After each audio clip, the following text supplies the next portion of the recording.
Aujourd'hui, dimanche, le 27 septembre 2020. Merci Seigneur Jésus-Christ pour ce jour de repos en ton nom. Le monde sait que les chrétiens, les fils de Dieu, sont des rois. Frères et sœurs, nous devons être très prudents. Sinon, nous pouvons très mal interpréter le passage d'Apocalypse 5, 10 qui dit que les chrétiens, ceux qui sont sauvés par Christ, sont des rois sur la terre. Et nous savons très bien que les protestants et les catholiques interprètent très mal les Écritures et ils pensent que les chrétiens peuvent et doivent être des autorités, doivent devenir des gens qui vont diriger le monde, qui vont régner dans ce monde comme les rois de la terre ou les autorités politiques comme des présidents des institutions. Pour bien faire la part des choses, nous devons regarder à travers Jésus lorsqu'il était dans ce monde, dans la chair, comme nous, lui qui était né en tant que roi.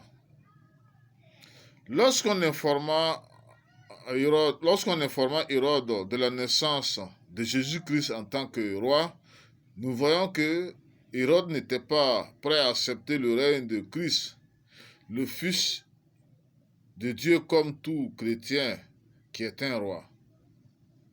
Il y avait deux rois qui ne pouvaient pas cohabiter ensemble.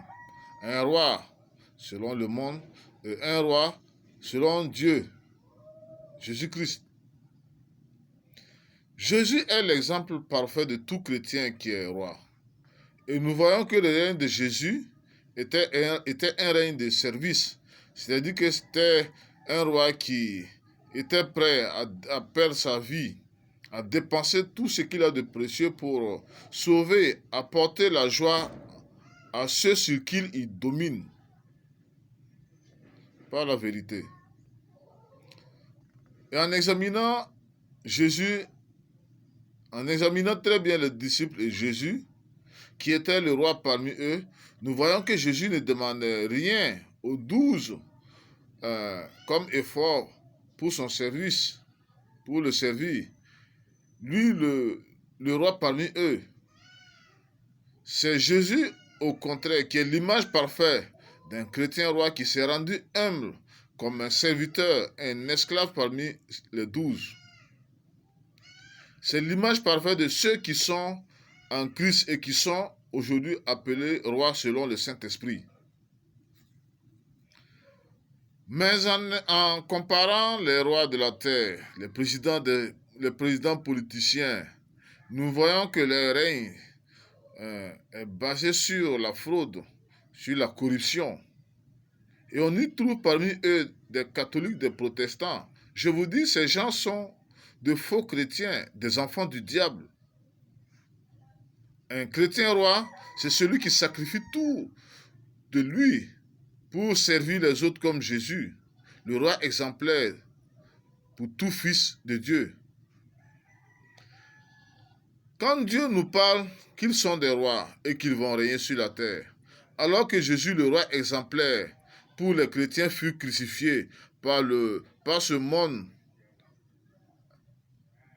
païen, comprenons bien que le règne des chrétiens sur la terre concerne en réalité la nouvelle terre après ce monde. Parce que nous vivons aujourd'hui comme au temps de la naissance de Jésus, où c'était le diable qui commandait toutes les autorités, tous les rois. Nous aussi. Ce monde incrédule ne peut pas accepter notre règne qui est de Dieu. Regardez une chose en Israël. Il a fallu que la nation d'Israël pénètre la terre promise qui symbolisait le royaume de Dieu, pour que Dieu commence à choisir sur Israël des rois, afin que les créatures puissent voir ce qui signifie, ce qui veut dire que ce sera dans la nouvelle terre, dans le paradis, que Jésus va véritablement établir les chrétiens comme des rois sur ces créatures antérieures. Comprenez donc que lorsque Jésus dit que nous sommes des rois sur la terre dans Apocalypse 5, 10, Cela concerne la nouvelle terre qui sera créée. Seigneur Jésus-Christ, que ton autorité, qui n'a rien à voir avec les autorités de ce monde, se manifeste sur les chrétiens dans ce monde. Amen.